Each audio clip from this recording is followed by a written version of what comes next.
भारत के एक शांत गांव में पिछले साल हुई एक घटना आज भी वैज्ञानिकों के लिए सवाल बनी हुई है।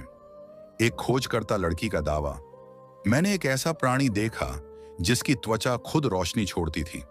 पर असली झटका तब लगा जब सुबह उठकर उसने पाया उसके घर में उस प्राणी का एक भी निशान नहीं था।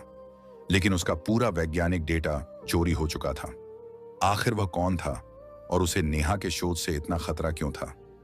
पहाड़ियों से घिरे छोटे से गांव में रात गहरी और रहस्यमयी थी। आकाश इतना साफ था कि तारों की रोशनी धरती तक उतरती महसूस हो रही थी। नेहा वर्मा 27 साल की खगोल भौतिकी शोधकर्ता अपनी छत पर लगे टेलीस्कोप से आकाश का निरीक्षण कर रही थी। शहर से दूर यह शांत जगह उसके शोध अंतरिक्ष से आने वाले अनियमित रेडियो संकेतों के लिए सबसे उपयुक्त थी। गांव वाले उसे अजीब समझते थे, लेकिन नेहा को फर्क ही नहीं पड़ता था। उसे जीवन में सिर्फ एक चीज चाहिए थी, सत्य। उस रात लगभग 11 बजे वह अपने कमरे में डाटा का विश्लेषण कर रही थी कि अचानक खिड़की के बाहर पल भर के लिए दिन जैसी रोशनी छा गई। अगले ही क्षण जमीन हिलाने वाली आवाज गूंजी।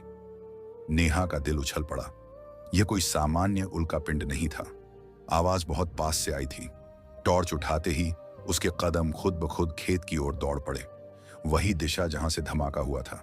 हवा ठंडी थी और नेहा की तेज धड़कनों की आवाज उसके कानों में गूंज रही थी। फिर उसकी नजर उस गहरे गड्ढे पर पड़ी। धुएं के बीच कोई आकृति पड़ी थी, ऊंची, मानव जैसी, लेकिन पूरी तरह मानव नहीं। उसका सूट नीली रोशनी छोड़ रहा था और उसकी उजली भीतर से चमकती त्वचा नेहा को स्तब्ध कर गई। वह जीवित था, घायल था और अकेला था। जिज्ञासा और जिम्मेदारी के मिश्रण नेहा को उसे वहां छोड़ने नहीं दिया। वह किसी तरह उसे अपने छोटे से घर तक ले आई। कमरे में पहुंचकर उसने उसके घावों की सफाई की। जैसे ही उसने उसकी त्वचा को छुआ, एक हल्की गर्म लहर उसके हाथों में दौड़ गई। प्राणी की आंखें धीरे धीरे खुलीं, गहरी चमकती भूरी आंखें। कुछ पल दोनों बिना बोले एक दूसरे को देखते रहे। फिर उसने अपना हाथ नेहा के माथे पर रखा और अचानक नेहा के मन में तेज छवियां दौड़ने लगीं। वह उससे बात कर रहा था, शब्दों से नहीं, विचारों से। उसका नाम था कायल। वह एक दूर ग्रह का अन्वेषक था। उसका यान क्षतिग्रस्त होकर पृथ्वी पर गिरा था। नेहा की आंखों में अविश्वास था, लेकिन भीतर कहीं एक अजीब सा विश्वास भी। वे चुपचाप बैठे रहे, विचारों के माध्यम से बात करते हुए। कायल ने अपने ग्रह के बारे में बताया। 3 सूर्यों वाला संसार, कम गुरुत्व और वहां के प्राणियों की क्षमता कि वे भावनाओं को सीधा महसूस कर सकें। नेहा ने भी पृथ्वी की कहानियां सुनाई, संगीत, कला, दर्द और प्रेम। प्रेम क्या होता है? कायल ने पूछा। नेहा ने समझाने की कोशिश की। जब आप किसी के बिना अधूरे लगें, जब आपका दिल किसी और की खुशी से जुड़ा हो। कायल ने धीरे से उसकी तरफ देखा और नेहा को महसूस हुआ कि वह सिर्फ समझने की कोशिश नहीं कर रहा, वह उसकी भावनाओं को महसूस कर रहा था। उनके बीच एक हल्का सा गर्म अनकहा बंधन बनने लगा। रात धीरे धीरे बीत गई। दोनों एक दूसरे के पास बैठे रहे। शब्दों की जगह विचार बहते रहे। कोई डर नहीं, कोई जल्दबाजी नहीं, सिर्फ एक अजीब शांत जुड़ाव।